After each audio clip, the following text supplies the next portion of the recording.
Hariom to all the friends, Prashant sir again आप लोगों का तहे दिल से स्वागत करता है इंग्लिश लिटरेचर के ऑनलाइन वीडियो क्लासेस में।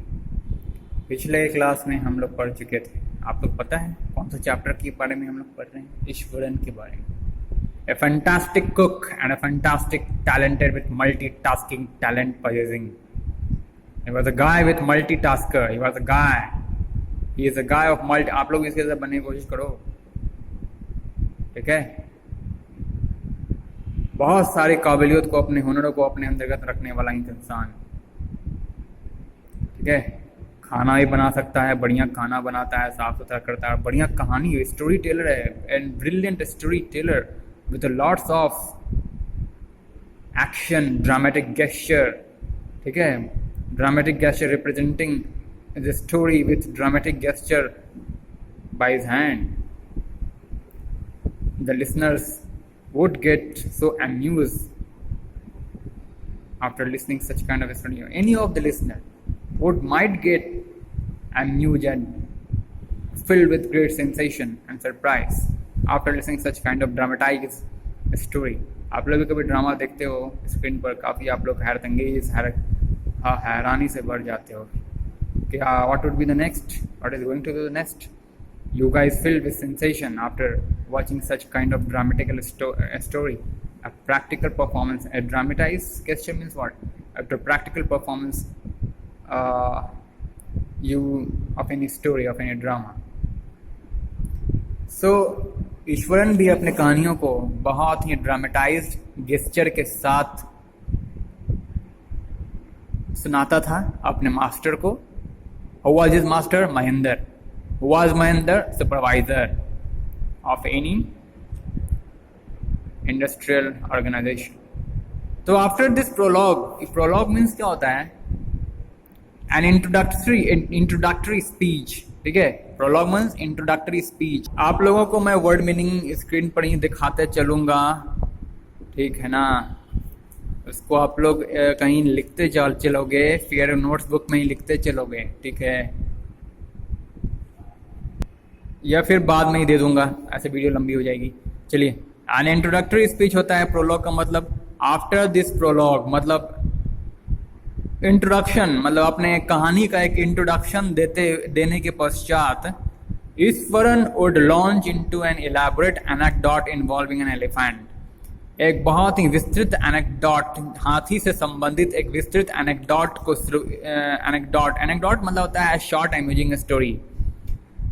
एनेक्डोट मतलब होता है अबाउट एनी टेल्स, किसी भी टेल्स को लेकर के short amusing story, interesting and बहुत ही रोचक और मनोरंजन से भरपूर एक संक्षिप्त कहानी को कहते हैं एनेक्डोट। तो एक विस्तृत एनेक्डोट यानी कि विस्तृत एनेक्डोट सुनाता है, एलिफेंट्स को लेकर के अपने मास्टर को एक विस्तृत एनेक्डोट सुनाता है। विस्तृत एनेक्डोट को फिर से जानो, किसी वास्तविक घटना या फिर व्यक्ति को लेकर के बहुत ही अम्यूजिंग और interesting story about real incident और पर्सन, ठीक है?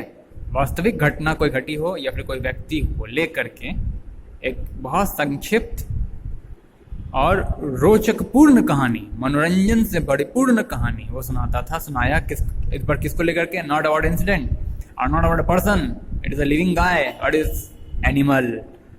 एलिफेंट को लेकर के उसने एक शॉर्ट अम्यूजिंग इंटरेस्टिंग स्टोरी अपने मास्टर को सुनाया। आगे देखो, after this prolong Iswaran would launch into an elaborate anecdote involving an elephant. One day a tusker escaped from the timber. One day, tusker कौन सा एलिफेंट? tusker एलिफेंट को कहते हैं। One day a tusker, inverted comma है, reporting verb है, sorry reporting speech है, आप समझ जाओ कहानी का उसने आरंभ कर दिया है। One day a tusker escaped from the timber yard. आप टिम्बर समझते हैं? टिम्बर कैसे कहते हैं? प्रोसेस्ड वुड कहते हैं। प्रोसेस्ड वुड को एक प्रोसेस्ड वुड मतलब एक लकड़ी को कहते हैं जो कि प्रोसेस्ड हो चुकी है फॉर एनी कमर्शियल पर्पज, बिक्री वगैरह करने के पहले बताया था आपको। हाँ, तो टिम्बर यार्ड है, एक यार्ड है, वहाँ पर टिम्बर यानी कि लकड़ियों को प्रोसेस किया जाता है फॉर कमर्शियल पर्पज, मतलब बिक्री में करने के लिए, बिक्री करने के लिए, माल गोदाम में ले जाने के लिए, मतलब होलसेल क्या बोलते हैं उसे, शोरूम वगैरह में बड़े लेवल पर होलसेल में बिक्री करने के लिए, यानी कि फॉर कमर्शियल मतलब समझते हैं ना, कमर्शियल मतलब वाणिज्यिक उद्देश्य हेतु लकड़ियों के एक समूह का आदान प्रदान करना, मतलब बिक्री वगैरह करना, व्यापार करना, लकड़ियों का व्यापार करना वो कहते हैं। उसके लिए एक वुड तैयार करना होगा, तो वुड यहाँ प्रोसेस्ड होती है, उस प्रोसेस वुड को टिम्बर कहते हैं। पहले वुड क्या रहा है, पहले लकड़ी आपने जंगल से काट कर निकाला, वो रॉ अवस्था में होती है, ठीक है, कच्ची माल कहेंगे उसे। रॉ अवस्था में, raw that is raw material obtaining from any naturally if you obtain any kind of material that would be called a raw material. After processing, it becomes some root, it takes some shape and structure at some forms, and would be called any specified names. You would give such type of processed material a specified name, and that specified name is timber, which is on the behalf of any processed material. तो यहाँ processed material, processed would होता है जिसे किसी laboratory या फिर industry या फिर कारखाने के अंतर्गत किसी लकड़ियों को अगर आप प्रोसेस किए हैं, उसे तैयार किए हैं, ऐसे एक अच्छा रूप दिए हैं कमर्शियल पर्पज में लाने के लिए, तो उस लकड़ी को क्या कहोगे आप, टिम्बर कहोगे। तो टिम्बर का यार्ड था, समझिए, एक यार्ड है, स्थान है जहाँ टिम्बर प्रोसेस, यहाँ लकड़ियों को प्रोसेस किया जाता है, टिम्बर बनाया जाता है। One day tusker escaped from the timber yard, वहाँ हाथी, एक मान लो वहाँ हाथी कैद था, वहाँ हाथी रहता था टिम्बर यार्ड में, और वहाँ से एक दिन की बात है जब वो हाथी टस्कर इसके भाग निकला and began to roam about, और मंडराने लगा इधर उधर, पूरा घूमने लगा। स्टैम्पिंग ऑन बुशेस, स्टैम्पिंग का मतलब होता है फोर्स्ड विथ फीट, अपने पैरों से जोर से फोर्स मारना किसी भी चीज़ पर। स्टैम्पिंग मतलब होता है हिटिंग विथ फोर्स, देख सकते हैं, हिटिंग विथ फोर्स। अभी आप लोग एक झलक देख लो, बाकी मैं ये पूरा पेज आपको अलग से दिखा दूंगा, वीडियो में ही दिखा दूंगा, पढ़ा दूंगा, ठीक है, आप लोगों से नोट ऑन कर लेना। अभी बस एक झलक देख लो। स्टैम्पिंग मतलब होता है हिटिंग विथ फोर्स। तो स्टैम्पिंग ऑन बुशेस समझते हैं ना, झाड़ियों को कहते हैं। तो झाड़ियों वहाँ से इधर उधर भटकते हुए वहाँ भाग निकला टिम्बर यार्ड से एंड बिगैन रोम आउट, इधर उधर भटकने लगा, घूमने लगा। स्टैम्पिंग ऑन बुशेस यानी कि झाड़ियों पर अपने पैरों से बिल्कुल मतलब फोर्स करते हुए बिल्कुल दबाव यानी कि जोर से हिट करने लगा बुशेस पर, झाड़ियों पर। Tearing of wild creepers and breaking branches at will, फाड़ डालने लगा सारे क्रीपर्स को, जंगली क्रीपर्स को, वहाँ पर जितने भी क्रीपर्स हैं। क्रीपर्स किसे कहते हैं, जंगल में जो लताएं होती हैं, लता को कहते हैं। वृक्ष झाड़ियाँ होंगी, वहाँ के वृक्ष कुछ लताएं होंगी, तो उन लताओं को, जंगली लताओं को फाड़ने लगता है। And breaking branches at will, उस वृक्ष के टहनियों को, ब्रांचेज यानी कि शाखाओं को तोड़ने भी लगता है, ब्रांचेस को तोड़ने भी लगता है, और वृक्ष की लताओं, जंगली लताओं को फाड़ने लगता है और ब्रांचेस को तोड़ डालने लगता है अपनी इच्छा अनुसार, eight will.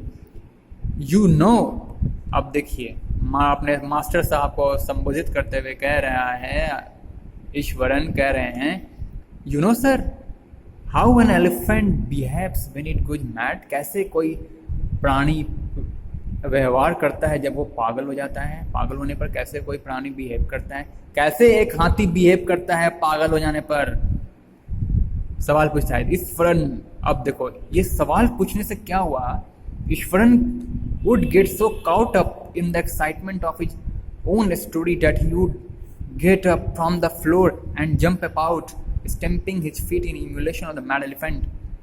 Ishwaran would get so caught up in the excitement of his own story. Eswaran कहानी को सुनाते सुनाते मानो जैसे खो जाता था अपनी ही कहानी के उमंग और उत्साह में, अपने कहानी के उमंग और उत्साह में इतना कैप्चर हो जाता था। शो गेट काउट अप मतलब खो जाना, अपनी कहानी को बखान करते हुए उमंग और उत्साह से उसमें इतना तल्लीन हो जाता था, that you would get up from the floor and jump about, जैसे कि मानो जैसे कि वो खुद फ्लोर पर से, फर्श पर से जंप करने लगता था अपनी कहानी को बतलाते हुए। उस कहानी के उत्साह और आनंद सॉरी उत्साह और उल्लास उमंग में वो खुद अपने आप को अम्यूज करने लग जाता था। मतलब आपको बताया था पहले ही, हैंड गेस्चर शो करने लगता था, बॉडी गेस्चर दिखाने लगता था, बॉडी से इशारा प्रकट करने लग जाता था। ठीक है, he would get so caught up in the excitement of his own story that he would get up from the floor and jump out। इतना एक्साइटमेंट, आप एक्साइटमेंट से वो अपने स्टोरी को बतलाते समय वो काफी उमंग और उत्साह से भर जाता था। ठीक है, that he would get up from the floor and jump about, कि वो खुद फर्श पर से ऊपर उठ जाता था और फर्श पर ही उछलने कूदने लगता था। Stamping his feet in emulation of the mad elephant. Emulation का मतलब होता है टू इमिटेट समवन, किसी की नकल करना, नकल करते हुए उसका संबोधित करना। इम्यूलेशन होता है टू कॉपी समवन, और नकल करना मतलब किसी व्यक्ति और किसी पर्सन, किसी की नकल करने का, हूबहू उसकी कॉपी करने का प्रयास करना कहते हैं इम्यूलेशन। तो उस पागल हाथी की हूबहू उसने नकल कर डाली। कहानी को सुनाते सुनाते इतना उसमें पागल दीवाना होगी, सॉरी उतना तल्लीन हो गया ईश्वरन, और एक्साइटमेंट में फर्श पर से अप एंड डाउन जंप भी करने लग गया और स्टैंपिंग करने लगा अपने पाँव को, यानी कि हिटिंग फोर्सली अपने पाँव को उसी पागल हाथी के बाद ही फर्श को हिट करते हुए शो करने लगा अपने मास्टर को। ठीक है, stamping his fit in emulation of the mad elephant. पागल हाथी के नकल में उसने अपने ही पाँव को फोर्सिबली, यानी कि फोर्स के कारण पूरे बल से स्टैंप करने लगा, मतलब हिट करने लगा अपने पाँव को। जैसे कि कोई पागल हाथी अपने पाँव से कैसे हिट करता है फर्श वगैरह को, जहाँ पे वो खड़ा है, जहाँ वो खड़ा होता है हाथी, उसने पैरों तले फर्श को फोर्सिबली कैसे हाथी हिट करता है, बिल्कुल उसकी ट्रू कॉपी वो प्रेजेंट करने की कोशिश करता है। कौन? Iswaran. The elephant reach the outskirt of our town. Outskirt किसे कहते हैं? आउटर एरिया को आउटस्कर्ट कहते हैं। तो अब देखो, elephant reach the outskirt of our town, हमारे शहर के बाहरी भाग, बाहरी क्षेत्र में एलिफेंट जा पहुंचा। ब्रेकिंग द, देखो अब तो बहुत भारी घटना घटने वाली है। पहले तो अंडर टाउन था, अब टाउन के बाहर चला गया है। अब हाथी टाउन के बाहर चला गया। अब कहते हैं, ईश्वरन अपने स्टोरी को कंटिन्यू करते हुए कह रहे हैं,